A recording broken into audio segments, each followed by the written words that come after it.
Hey, good morning. Well, good morning, Bertie. How are you? Great. How's it going? Good, good.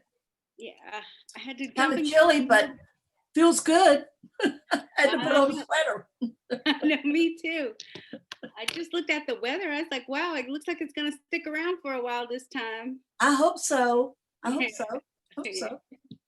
Yeah. As soon as I sat down, I needed to go get another pen because I was like, I usually have the same pen I've been using all this time, and I think it's at the end of the ink.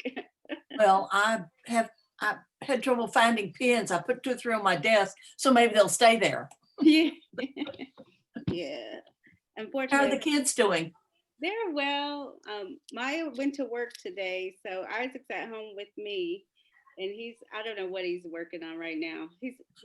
He's probably taking a break to do some video game type things, but Do something fun on a Sunday, huh? Yeah. yeah. Hi, Nancy. Hey, good morning. Good morning. Good afternoon, everyone. Oh, afternoon. Yeah, that's right. I think it's because you all are the first people I really have a conversation with in the day. Everyone Yeah, else, that's right. yeah. And so I think it's the day is just getting started, but not really. Good afternoon. I gotta write it down. There was a thing that came out from the Episcopal Church, and they're actually looking at taking a survey of the, let's see, what was it that they call that? They're looking at who the clergy, what they're composed of, gender, race, and all of that. So I'm really curious as to what they're going to come out with all of that when it actually is going to be, published, to see. Because I've not seen any statistics. Of course, I haven't looked for them, but about what is what. So, Oh, that's interesting. I didn't see that. So yeah, Yeah. that would be interesting to see kind of what's going on there.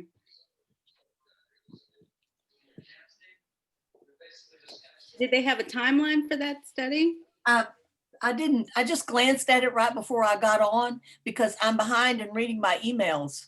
I've got Okay, too many. me too. Too many. Good morning. Good morning. Good morning, Peter. Hi there, Nancy. Hi, everybody. Hi. Oh, there's Valerie.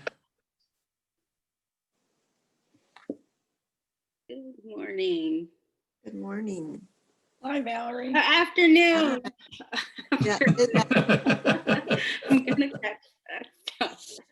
See, that's the sad thing. I still didn't learn by the end of this group what time it was.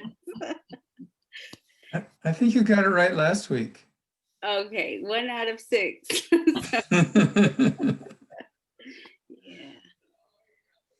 Would have been. This was a good summary chapter. It was a good chapter. I was. enjoyed it. Absolutely. Bertie, Yes, ma'am. it says the first ever survey of race, sexuality, and gender identity of Episcopal clergy is underway. Wow. That's really unique. At the first ever survey. Right. Huh. But now I haven't read enough to tell you what their deadline, I mean, when they're thinking they're going to have this out. But anyway, that's pretty nifty. I like that. Right. To see where we are and like where maybe there's room to like grow or Right. you know. Right. Exactly. First ever though. That's really kind of, I don't know. First. Interesting. I know I've had a few people say they couldn't join us today. I know Miss Diane couldn't make it, and Miss Flo, I know sometimes she's able to join, but she called and said she wouldn't be able to make it today. But we'll wait a few minutes to see if any of our regulars jump on with us this morning.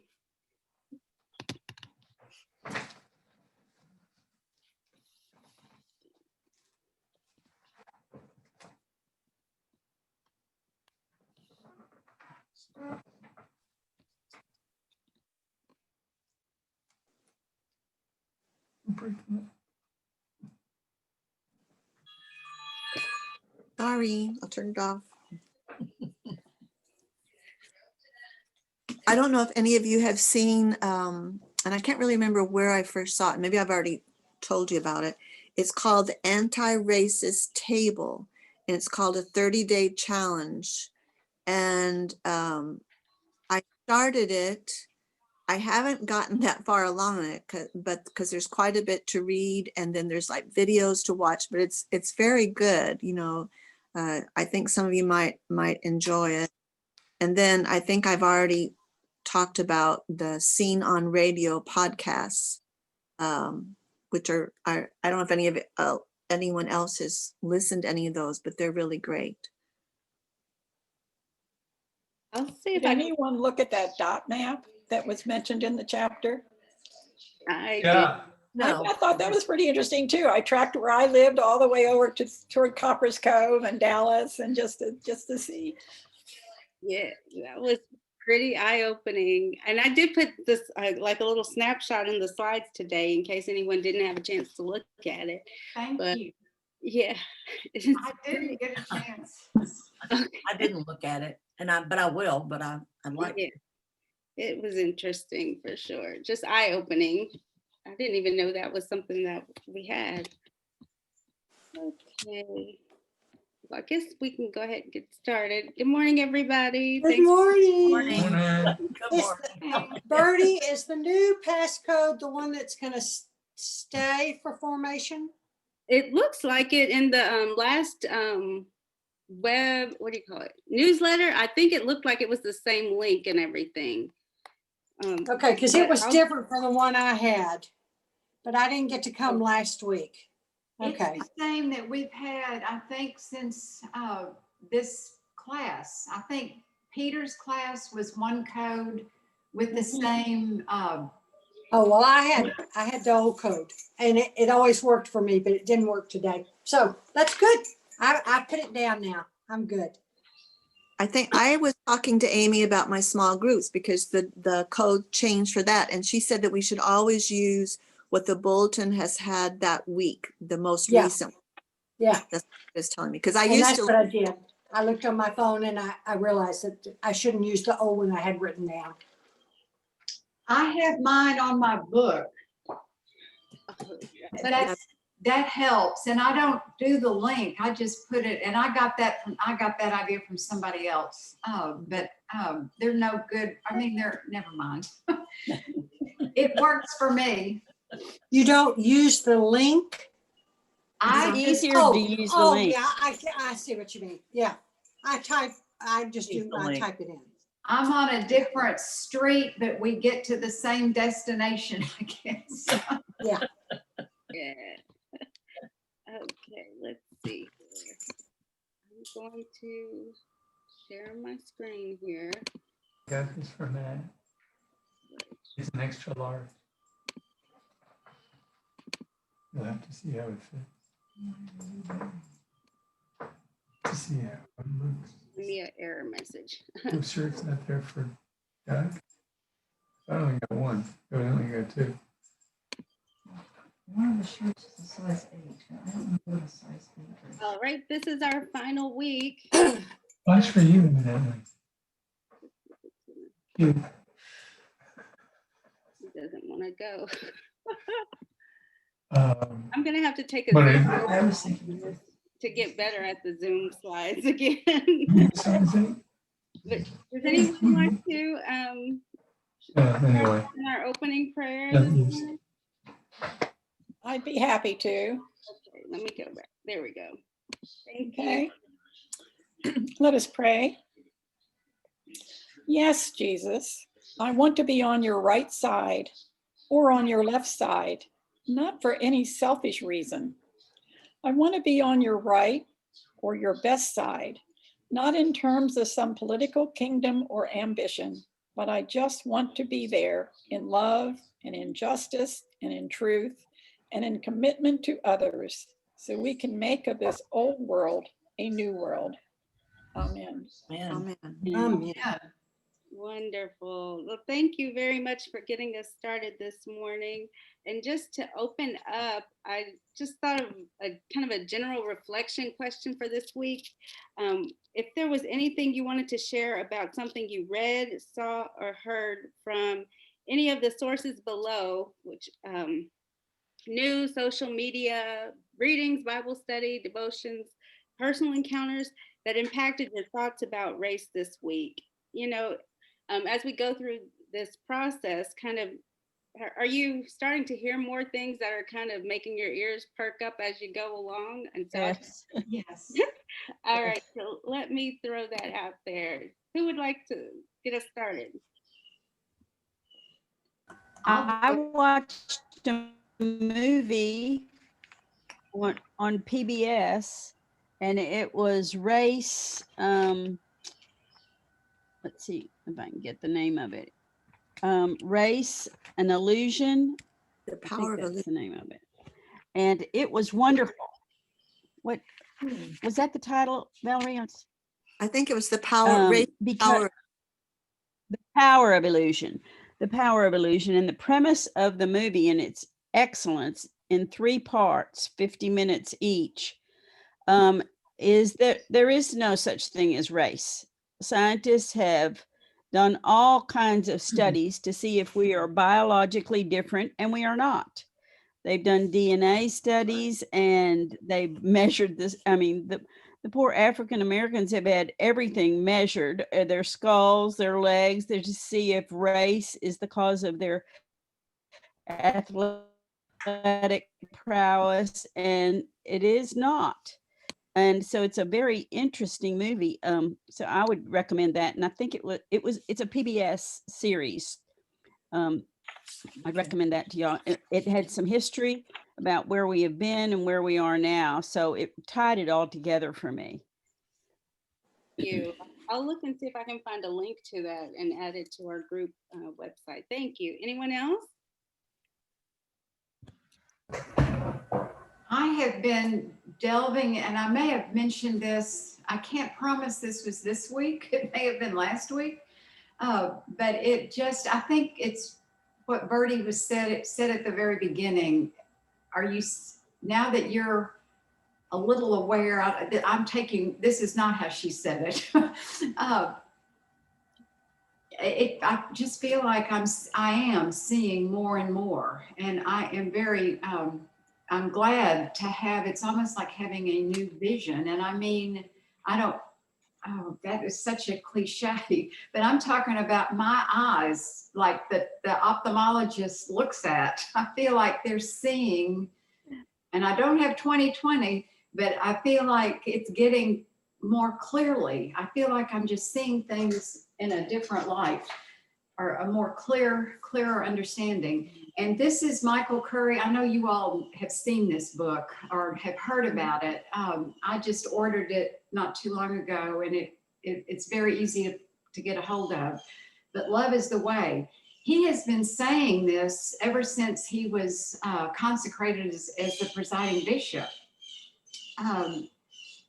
And I've been a big supporter of that, but it's like right now, and especially after reading the very beginning where he's talking, which is all I've done, he's talking about how he grew up and his, how his ancestors had been treated. And when he was a little boy, it's very delightful reading and very eye-opening reading. And he does it all in love. He truly, and I'm getting in now to the afterword of the Jim Wallace book, but he truly, what did he say? He doesn't say walks the talk, but anyway, it said it in a different way. I've just been blown away by all the ways I'm seeing things differently now. And I'm in my 70s, so if I'm gonna catch on, I better be doing it quick. Thank you for sharing. That's wonderful insight. Anyone else have something they want to share? Well, I just had a conversation with a friend of mine, and all of a sudden I just said, oh, I'm doing this, we're doing racial justice studies. And she said, well, they had just finished one at their church, and it's called So You Want to Talk About Race. And it's a very, I have just started it. I've not gotten into it very far, but I think this is written by someone who's not even a Christian. So this is another insight. And then the forward movement today has to do with the scripture and to love your neighbor. And every time I turn around, any kind of scripture, anything that's coming out of the Episcopal Church, it says, love your neighbor, no matter who your neighbor is. So, and that's just, I mean, I think they've been saying it all along, but all of a sudden it's just hitting home. Absolutely. I can agree with that. I had Hitting that home. experience. Anyone else have something they want to share? What Carrie said. Absolutely. Absolutely. You know, the presiding bishop's "Love is the Way" was always beautiful, and it meant a lot to me. But it just means a lot more to me now than the first time I kind of got into the "Love is the Way." You know, he was just like 10 steps ahead of us, and I'm appreciative of that. Right. Did you all know that a Black archbishop, I think, maybe not arch, that may not be the right title in the Catholic Church, the first Black bishop in a Catholic archdiocese was appointed, I think, yesterday. First Black one in the Catholic Church. So As a cardinal. It's a cardinal. Cardinal. Yeah. Okay. Wow. And the first Black American. You know, they're cardinals from Africa, but he's the Yeah. first Black American. Black American. Wow. I That's didn't know that. That's interesting. See if I can find out more information just to see kind of, that's a new thought and experience that it's taken this long. right. Yeah. In a tradition that's like so, old. So interesting. Well, this week is kind of our summarizing wrap-up week, and the theme is the bridge to a new America, having the new talk in our schools, communities, and congregations. And so I do have a few kind of introductory slides that I wanted to share about some of the changes in America that the author talks about. And so he states by the year 2045, the majority of US citizens will be descended from African, Asian, and Latin American ancestors. And that for the first time in the 240-year history, since 1776, America will no longer be a white majority nation. Rather, it will become a majority of minorities with no one race being the majority.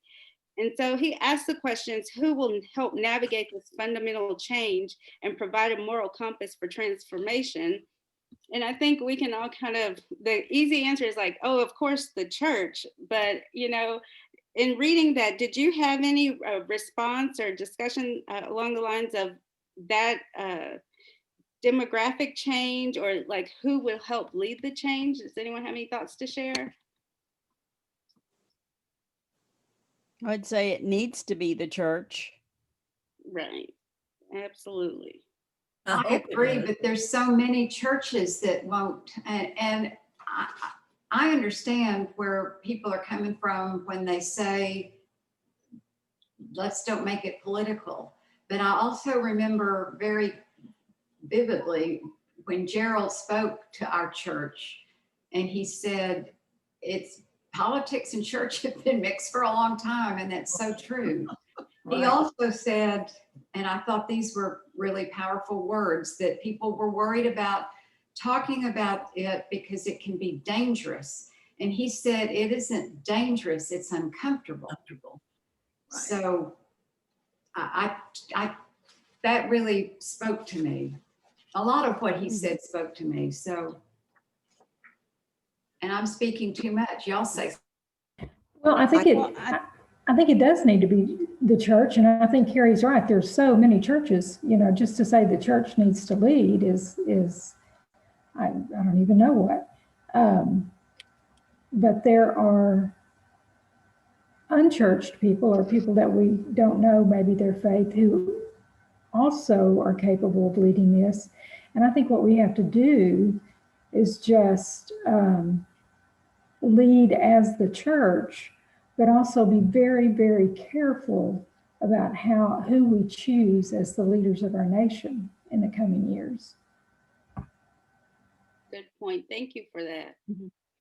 I don't think we can separate it from politics. I don't think it can be separated from politics, because that is what joins us all together. And we hope to live a more civil and protected life. And that's why we have our civic volunteers. That's why we have our firefighters, our first responders. And so I think we do need to, I don't think we can separate politics from it. And I think the base, as you said, I think it is important who those leaders are that we choose, that they don't have to go to our church or have our faith. But I do think there are some founding father things, like all men are created equal, that we need to lean back to and say, is that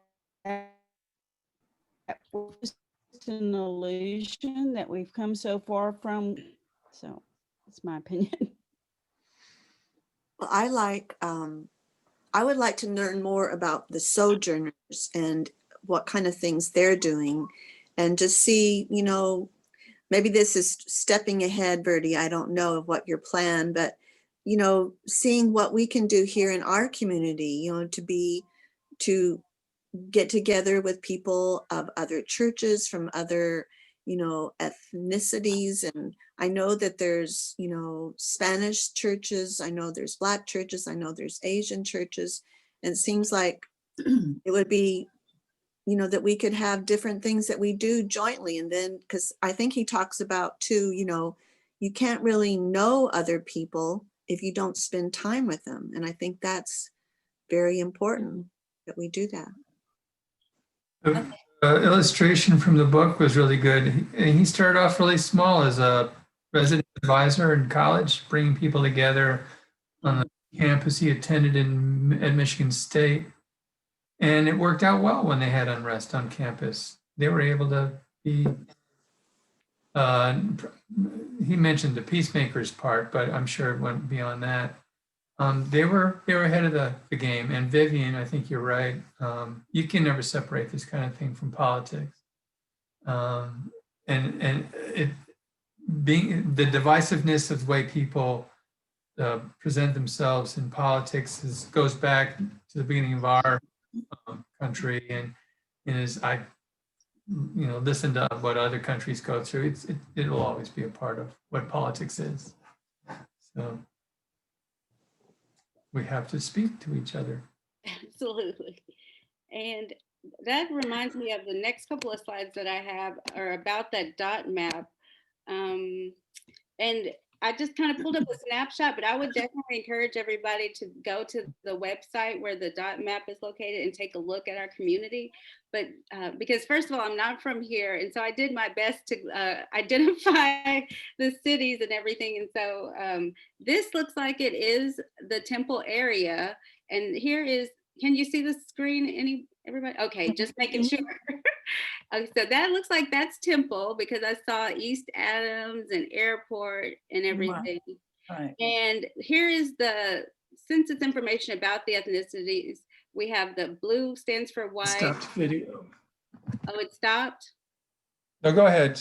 Sorry. The black is in the green dots, Asian is red, and yellow is Hispanic, and then others are this like brownish color here. But just to see the overall pattern with the East Temple, it does look like it's primarily Black and Hispanic in this area, which is kind of what I would have thought. And then there's lots of areas where it's primarily white in some of these areas, and kind of along West Adams, you can kind of see it's mostly predominantly white, and then more Hispanic down in this area, which I'm thinking this is Belton. If someone could kind of help me. Yeah, because It is. Okay. Yeah, it is. And FM 93, yeah. But I had no idea that it was as separate as it is. And maybe it's just the way that the numbers work out. But do you think this map kind of reflects what the population looks like in our community? Is it a good representation? Yes. I think it's accurate. I do too. Yeah, and then I looked over to Harker Heights Colleen area and was shocked, because this looks like it's the Harker Heights area where there's a large a concentration of predominantly white people. And then I did not know how much there were of Black and Hispanic people in Killeen.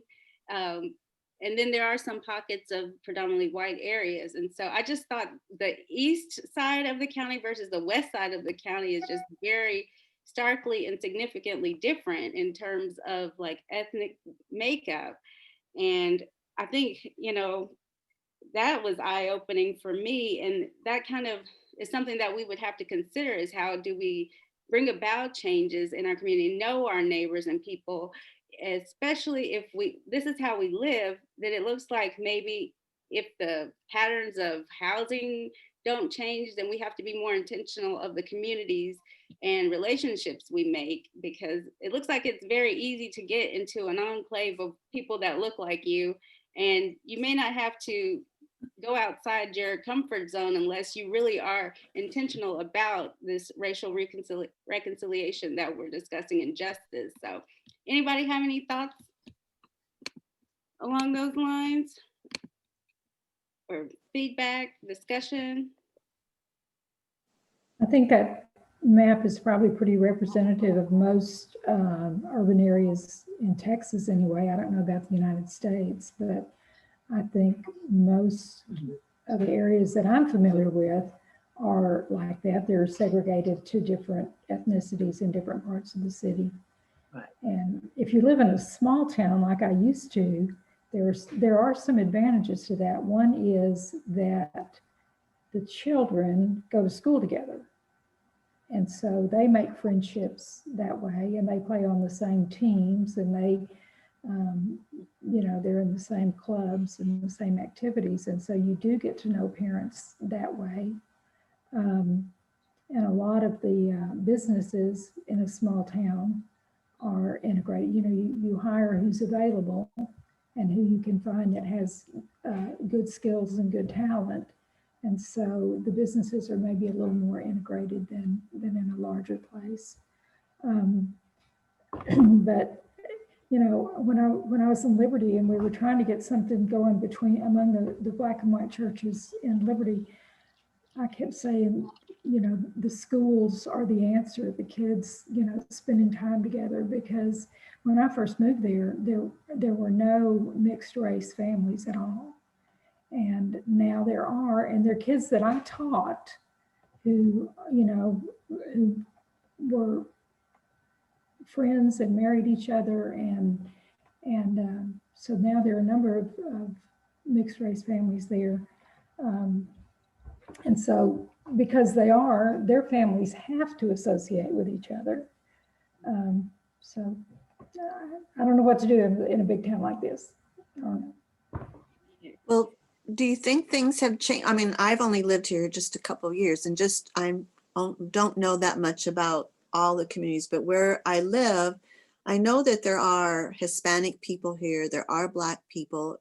I would say the majority is probably white, but the truth is I don't really even know hardly any of my neighbors. None of them seem to be very, you know, out and about. So it's hard to, I was thinking about that I would like to have some kind of, I don't know, get together, you know, and maybe people, you know, maybe you already do that in your communities. And I know it's hard to do with COVID, but you can do it outside and get together and just, you know, have a brownie day or a hot chocolate day or whatever. And everybody just gets, you know, speaks together. I would like to do that here in this little corner of my community.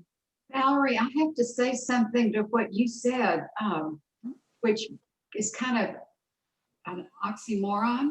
I think because of COVID, it almost makes it easier, especially when we were in not when you were totally locked down, but as we kind of started getting out, because more and more neighborhoods have tried to do what you're talking about and have done it successfully, and they've done it comfortably by being outside. So I think that's a great idea, and maybe because you're home more during this. Yeah. That the opportunity is there. It reminds me of what I've heard about years ago when people were on their front porches and you would talk to everybody that walked by, drove by, or whatever. Yeah. So that kind of reminds me of one of the discussion questions. Where do these conversations need to go if we wish to build communities where people of all ethnic backgrounds mingle and have meaningful contact with each other in everyday life? Did anyone have any thoughts about that? Well, Amy and I have been working out in the yard some, and I don't do a lot of it, but she does. And it seems every day, every morning we get out there early and people are walking by and they stop to say hello and they ask us what we're doing. And so it's been rather nice. We've gotten to know quite a few people. And then the church across the street is a Black congregation. And so they wave and they say hello when they come to church. If we're out there working. Of course, I've already been to church, but they church most of the day. But so it's been kind of nice to see. I've only had one thing that happened that wasn't quite nice, but that's okay. All the rest of them have been good. People have stopped by and said hello and were very curious and interested in what we were doing in the yard. So there have been more people out and about. Thank goodness. You know, that kind of reminds me from our last book, where, oh gosh, I can't think of the name now. Barbara Taylor Brown. Oh, I'm An sorry. altar in the world. Yeah, an altar in the world. When she talked about going about her daily life and then realizing or being intentional with her interactions with people, such as like the checkout person, the cashier, and things of that sort. And so Right. that's what it kind of reminded me of, is that when you do pass another person, just it doesn't cost anything to be kind or give Right. a smile, or to say, to start a conversation, to say hello, or because that is a way to say that I see you, you're not invisible.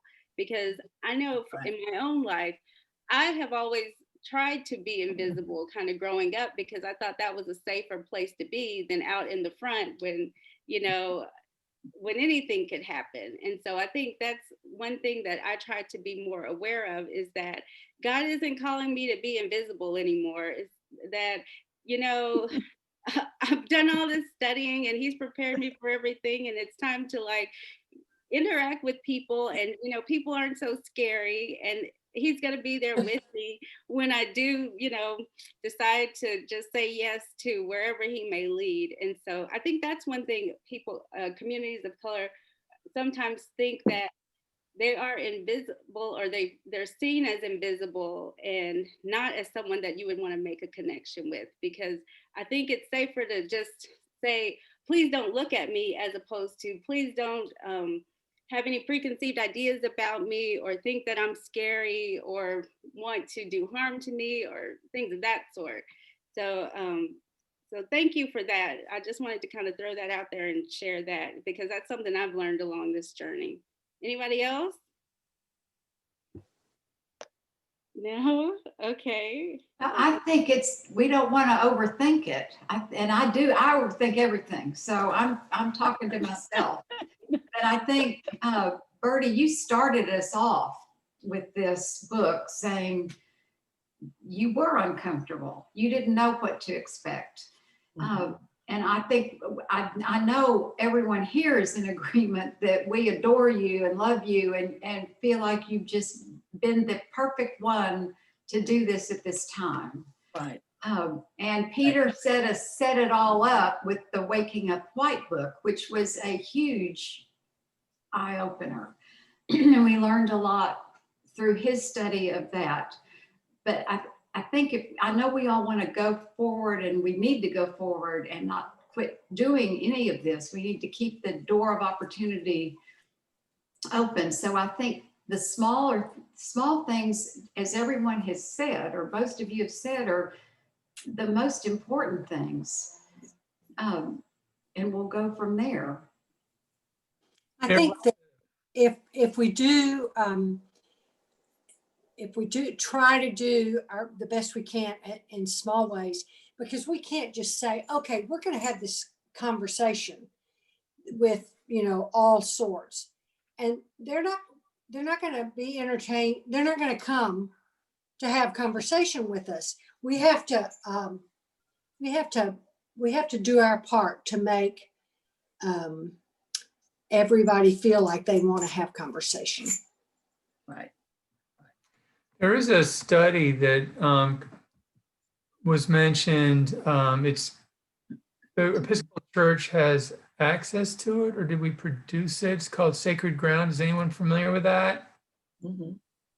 Okay. I was talking to Janice about this and a couple other people. Here's the links on. Just put it up on the chat. She wanted us to talk about considering this SACREDGROUND.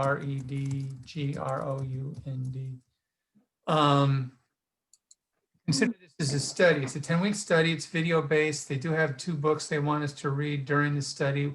One of them is Waking Up White, though they don't even suggest you read the whole thing if you haven't read it already. And then there's I've forgotten the name of the other, but it's along these lines. But one of the things that they encourage us to do is to get a group together that includes folks from outside the church.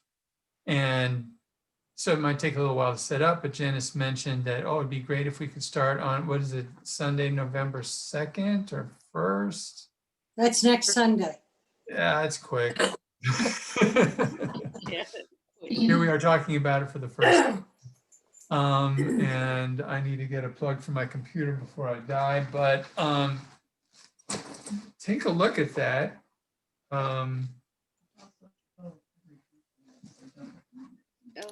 Yeah.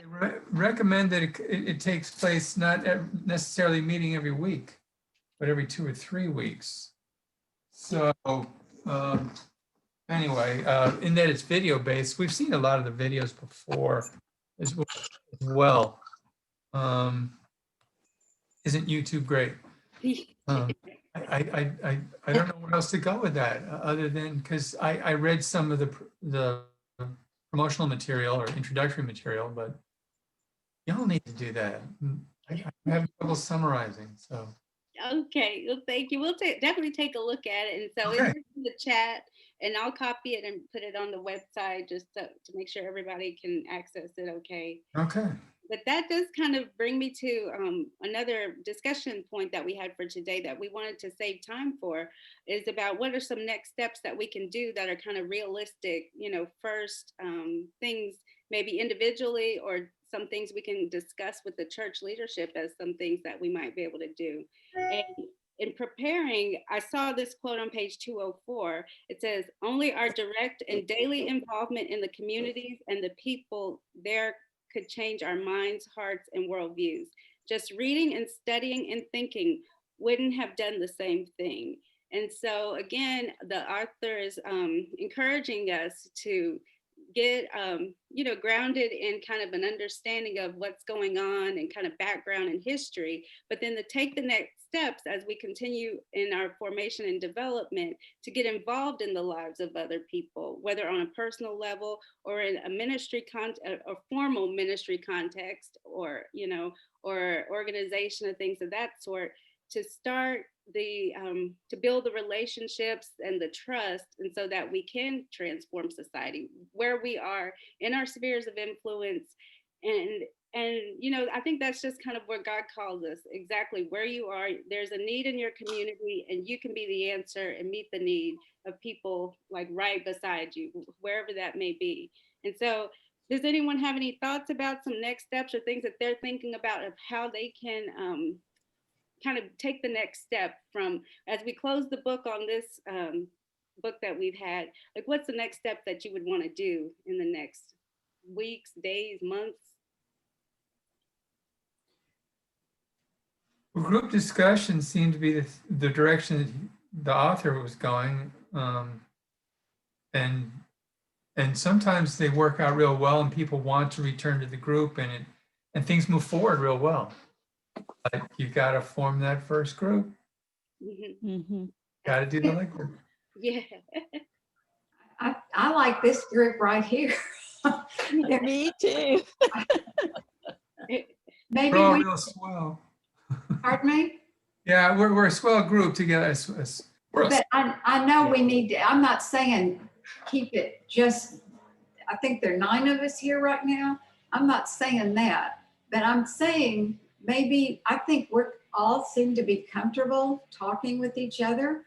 So maybe we could do a kind of a check-in at some point, not necessarily, well, it couldn't be Sundays at 12:30 because that the forum will be doing other things. And that's good because we need to offer other things.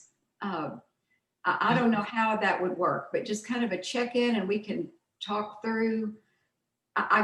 Peter, the group discussion has helped me because I hear you all and I'm thinking, wow, we've got some really good people with some really good ideas. Yeah. And we're all right here. And we all obviously have a lot of common ground because we worship together. That's our common ground. And Yeah. I think we can. We worship together, and God has clearly spelled out in His Word that He wants us to do things. And I'm glad you mentioned, and I don't want to hijack the class, Bertie. You're doing a great job. Go ahead. But Janice did mention if we were to do this study Sacred Ground, it would not be during adult forum. It would be a separate meeting, and we'd come up with the time and day, and how often as well. So, but I had mentioned that earlier. Go You ahead. know, this is the kind of thing that Episcopal Health Foundation is really good at. And we already have a relationship with them. And Becky has a very good relationship with them. And I wonder if, and Peter, I think you do too, if we could kind of pick their brains for where do we go from here. That's a great, Okay. thank you.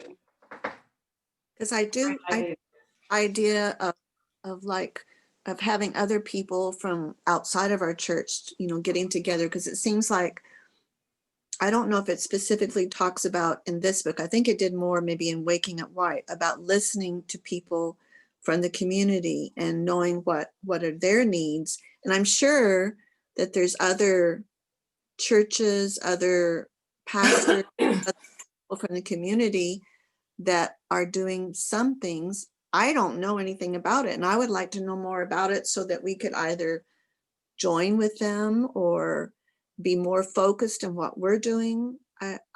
I'm ready to take the next step, I guess, not to just be discussing, but to also, bring about some changes. Like I think Jim Walls talks about, voter rights. He talks about, incarceration and, different things like that I think our community does. Some of those things suffer from. I think those are problems too that we have in our community. Yeah. I had thought last week I mentioned the road to citizenship, and if we could learn more about, I read a little bit about it and didn't realize that it was so hard to even get a green card here, especially if you were an illegal immigrant, that you couldn't even get a green card if you had a job, is what I read, unless you had a family member that had lived here and had a green card. So I don't understand all that, but I'd like to learn more and then help some people know more who want to get their citizenship and green card, because I think we're all going to benefit from that.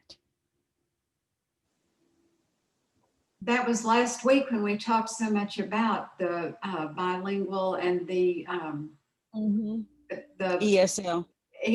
Thank you. The ESL classes and offering, which we had done in the past, but it's good to readdress that. And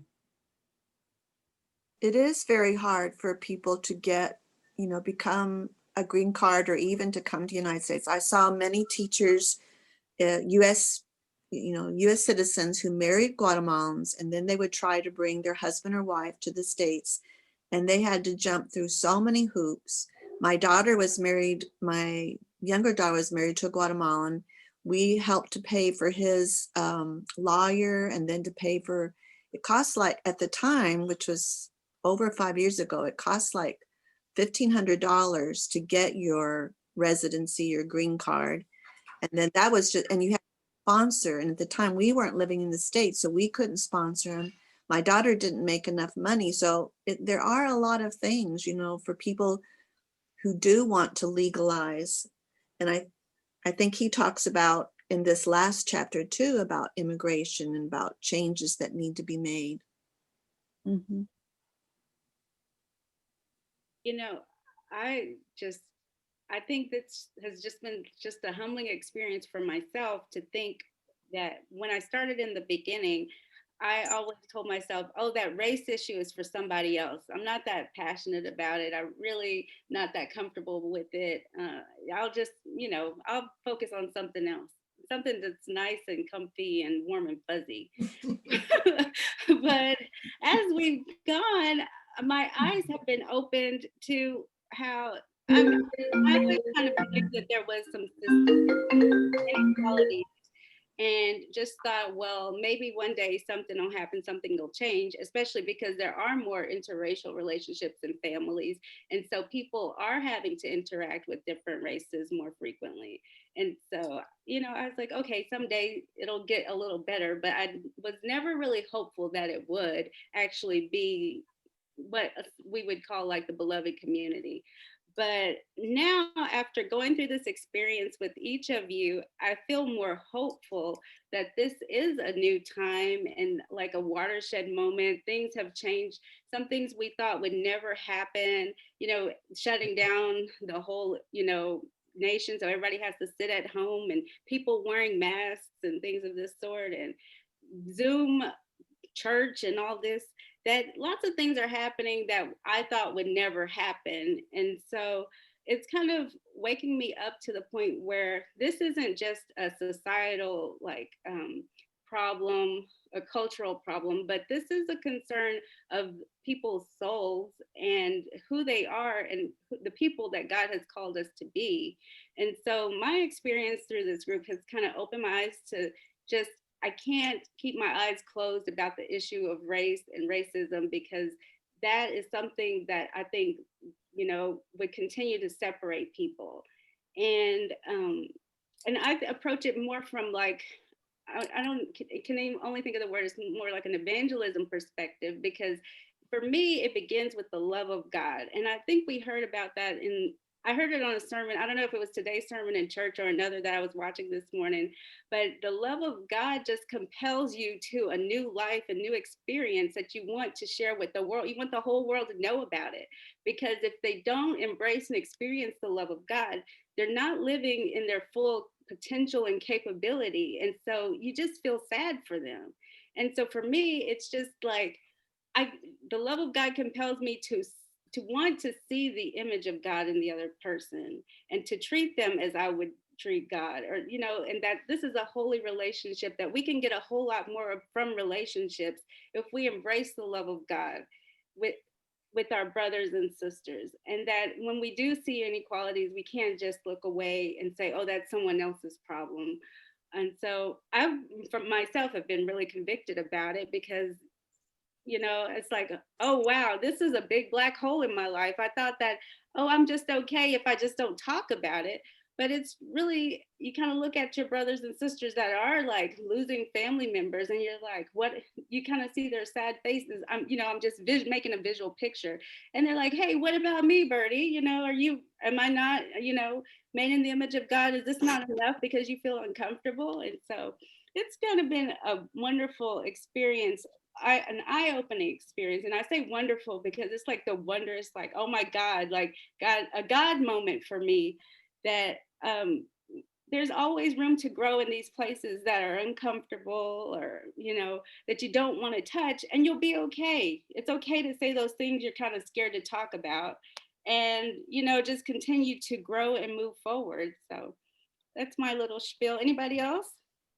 I want to follow up on that and say that sometimes the things that we think are the very hardest and most uncomfortable for us after we make that first step, I look back and I go, oh, that wasn't so hard after all. My experience was being a teacher and watching children be paddled with a wood paddle. And as a principal, I would see them more Black children were paddled than white children. And oftentimes they were the same children. So I kept thinking in my mind, I don't beat my kids like this at home. And that was where I started as a teacher. And then when I saw as a principal, more of the children that were brought down were Black, and that the teachers weren't satisfied unless they hit them. And so I thought, this doesn't seem to be doing any good, or else I wouldn't see the same children here time after time. So I remembered saying in my brain, if I can ever do anything about this, I'm going to do it. Well, I became superintendent of the school district. So it was the first month I remember telling my husband, I'm going to do something about corporal punishment. And so I brought it up at a board meeting and said, there are a lot of liabilities with corporal punishment. And in my experience, I don't see that it really corrects the problem and many of the children. And the board said, oh, we've been thinking that for a long time. Let's just change that.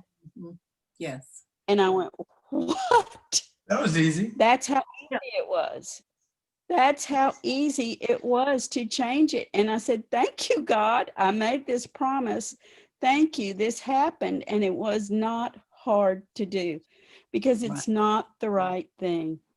It was just not right. There's nothing to back it up scientifically. There's nothing to back it up in any kind of research or in your heart. And especially when you see the same children hurt over and over and over again and hard.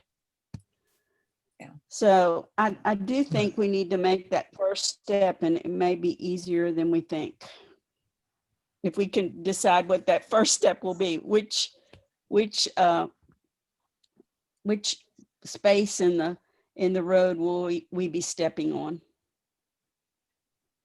I have a problem, and I need some help from the group. I was at work when I was talking to Janice about the sacred ground thing, and I'm just need to roll up my sleeves, get a little warm here. I remember her saying, and I need you to discuss this in the next class, and we need to come up with a decision, basically, is what she was saying. I'm going, I didn't ask Bertie for any time.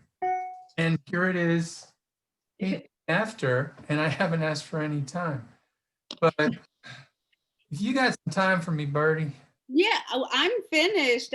This is all just wrap up in discussion. I think it's perfect. So yeah, I'm turning it over to you. I'm so glad. Yeah, it's just the weirdest thing to go through this stuff at work, and then all of a sudden come home and go, oh shoot, I've got 2 jobs at work. One of them is a lot, less time consuming, but I need to take notes and follow through at home. It's new for me. So if you want to follow along, fine. But I can read things to you. You might find it easier to follow along. And go to the chat or click on chat down to put your mouse over all our lovely faces and find chat at the bottom. Click on chat. Chat pops up on the right-hand side of your screen. At the bottom, it says Sacred Ground. There's a little link above it.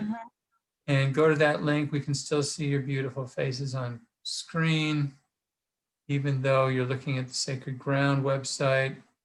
And then go down a little lower to all those green boxes, 2, 4, 6, 8 green boxes. And there is a wonderful video on the first box there that says getting started. It takes an hour for introduction.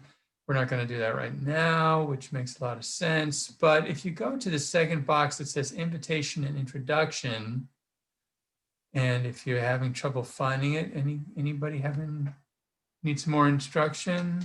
No, I found it. Are we supposed to click on that? Yeah, go ahead and click on that. Go ahead and click on that. Invitation and introduction. Yes, an introduction, excuse me.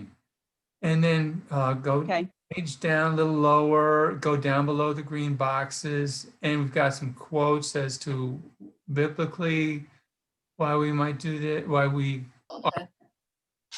be doing this.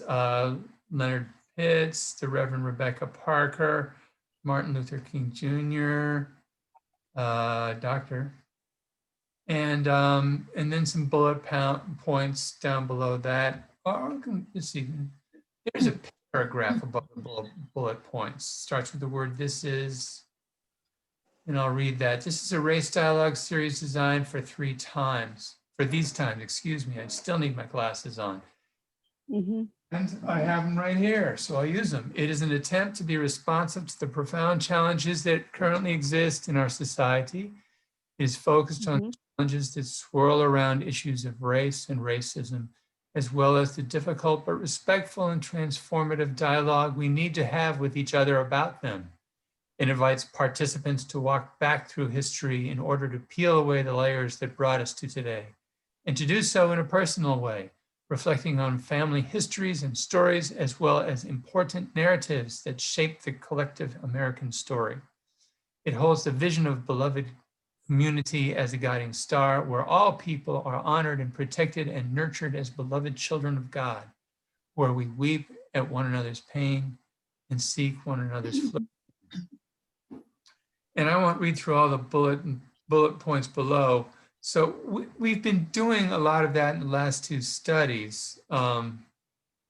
But one thing here in the fourth bullet point, it mentions it emphasizes personal story sharing and deepening relationships, which goes back to it'd be great to have people come from outside of our church and join the group, so that in deepening relationships, we're not hearing from each other as we have the last two group meetings or book studies, but from people outside the church, and form a community in that way.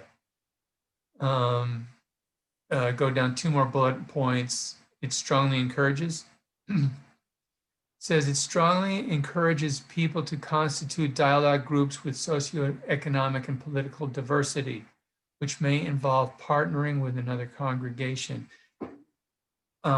which is one of the points they made is significant, important to this study. And one of the things they underscored was one of the people interjected in that first hour, the first introduction film. He said, you really need to take the time to put this group together so you do it right and involve the community in that way. And then Janice was saying just this past Thursday, and it'd be great if we could get started November 1st. And I was thinking, oh no, we got a problem. It's not matching up real well. So, but does this sound something you would do outside of this Could group? start. Excuse me, what was that? I do think we could start. And I think we could start, we don't have to jump in and form the group, but we could decide to start and then maybe invite someone from, I have a few close friends that I had them in school as students, and they are now in different churches as leaders that are Black and Hispanic. And one of the, I think I know still one of the leaders of the Black churches here in Belton that might be interested in coming to at least a discussion. Oh, yeah. Okay, well, that sounds interesting. Anyone else have friends, neighbors, acquaintances? I've talked to Deacon Becky about something similar to this, and I think this is an excellent idea. And she has a church in mind, I think, or else I've gotten confused in other conversations I've had. But somebody, and I'll think through who it was, has said it would be great if we could partner with that church, whatever that church is. I just can't remember at the top of my head. So let me look into that. It's a good idea. That's good. That sounds good. Do anyone have an idea? Any other individuals, churches, groups? Okay. How about a time that's a good time? Carrie, you put yourself. That's the hardest part of this. Yes, it is. Okay, Vivian, you had an easy first step with the other. What's your opinion on? Well, I think that we just need to set a time and who can show up can show up. I mean, especially during these times of COVID. I mean, I'm meeting with friends. I have a book club that I'm in with a group of women that I've been in for about 10 years. And we're meeting outside in the park now because we don't think it's safe to meet in anyone's house. And so we're meeting in a park, and the conversations are fine. You know, we're just wearing our masks there, and we're bringing our own sandwich and drink. It worked out fine the other day, except it started raining. So maybe we could do that and meet undercover, maybe at the lake. There are a couple of pavilions, and everybody bring their lunch with them, and invite a couple of these people that we think might engage with us to the discussion, and then have a plan about what we're going to talk about. Peter, did you That's say the there are thought. videos involved? Yeah, it's video based. There are 2 books, but it's video based and it's not the whole books from what I understand. So that would be hard to do outside. Well, not if, Oh, you can watch them in first, Oh, okay. Yeah, Okay. I'd like to watch. and the Yeah, videos are less than 90 minutes. Go ahead, Susan. and if we, I do think that maybe you don't want to do this every week. That maybe, I mean, especially if we're asking people from outside to come in, that maybe we have more time in between, so that we're not saying, we want you to come have conversation with us. Because, and we want you to come every week. Yeah, To me, that's kind of I hear you. when I got invited to play Mahjong, I wanted to play, but they said we play every week. I was like, wow, I don't think I can do that. So of course I did, but we need to keep that in mind.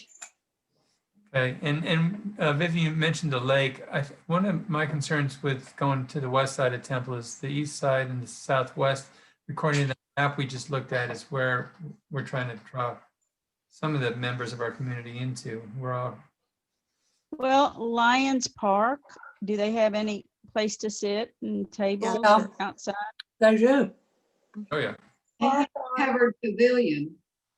There's a park on East Adams as I come into town from Eastwood Milton that Park. has pavilion. Yeah. And, Park where our kids in the play Black soccer. neighborhood, yeah. Oh, yeah, there is. Well, I was wondering if maybe we shouldn't, I don't know, meet back together and because none of us have had a chance to look at this program yet, and maybe look at it and look at some of the videos and maybe talk to different people and get back together and discuss, how we could do it with that. Because it seems like we don't like really that, yeah. know what we're going into right now, but Yeah, I think it would be better to get some more background information about it and then have some kind of a tentative plan. Yeah. So we could You're- watch the videos and meet Peter, again next Sunday. When is, I don't know when Dave Scheider's starting his 1,000 Gifts. It's in November and next week's November 1. So I don't know if it starts then or. I think it does start then. Yeah. And then we'd have to meet something like at 4 or, And there's small groups at 4. Our small group meets Yeah. at 4:00. or 2:30 or 2. How about 2 o'clock? Yeah, if O'clock. Becky does. I mean, if sometimes they have other meetings, but if that's open, I think that would be okay. Okay. do a Zoom meeting you're talking about, right? Yeah, Yeah. Yeah. No. Okay. All right, I'll have to check that out with with Amy, and that should be, and then get back via Yeah. email. Okay. So Okay. next Monday at 2 is the preliminary time, and my plan is to get back with you by Wednesday. All right. Okay. And All right. before Excited. that time, we're going to watch the first video, right? Yeah. Yeah. And, Okay. and read through the whole, that Yeah. we got snippets from. That'd be it's designed as an introduction. Why not read it? Sure. Awesome. Thank Could you. Peter, could you send that link again by email? Yes. Okay, thank you. Okay, well, that's all that we had for this week. Did anybody do like the art project? No. No. Look at Oh. mine. Yay. Hey, yay, Bird. Oh, look at you. Oh, so good. Beautiful. I'm gonna post mine on Facebook then. I was planning to post mine with everybody else's, but I just needed a reason to use all these stickers and stuff. So I'm gonna post it so everybody can kind of look at my picture and tell me how great it is. We will. I'm just joking, but this has been such a good, productive meeting today. The whole series that we've had, I'm just so grateful God has brought us all together. And like, you know, we're just doing the hard work, the next steps. And oh, I got a heart. Thank you. Oh, I didn't even reactions. see that. So, okay, there we go. I found it. It was at the bottom. And so before we close, I guess it'll be our last time together in this group to hear the prayer. If there is anybody that would like to do that for us, hang on, I gotta pull it up. While you're doing that, I think it's appropriate that we, I don't know what we could sing to Birdie, but this is such a good, somebody come up with an idea. What to sing. Give her a round of applause. Thank you. She's a jolly good fellow, for she is a Good jolly good fellow. Oh, good. This is all a good fellow. Oh, which nobody can deny. Thank you, Birdie. Y'all are so Thank fun. you, Birdie. Thank you. You all made it easy for me to like be okay and to like kind of embrace this whole new thing. And so I'm grateful that, you know, it was beyond anything I could ask for. I just asked God, just kind of help me through this and just, you know, these are your people, God, and I'm just showing up and just help me through all of this. So I just thank God that you all are kind of in the same space and just listening to God just to do this hard work together, you know. Does anybody want to say our closing prayer? Is it big enough to see? Yeah. Okay. Yes. I'll Anybody? do it. Thank you. The Lord be with you. No. So And also with you. Let us pray. O God, you made us in your own image and redeemed us through Jesus, your Son. Look with compassion on the whole human family. Take away the arrogance and hatred which infect our hearts. Break down the walls that separate us. Unite us in bonds of love. And work through our struggle and confusion to accomplish your purposes on earth, that in your good time, all nations and races may serve you in harmony around your heavenly throne. Through Jesus Christ our Lord. Amen. Amen. And all right. Well, that's it for this week and this study. We're looking forward to next week. We got some tentative plans. And so have a good week. Have a All good right. Love you, Birdie. Thank you, Bertie. Thank you, Birdie. Art.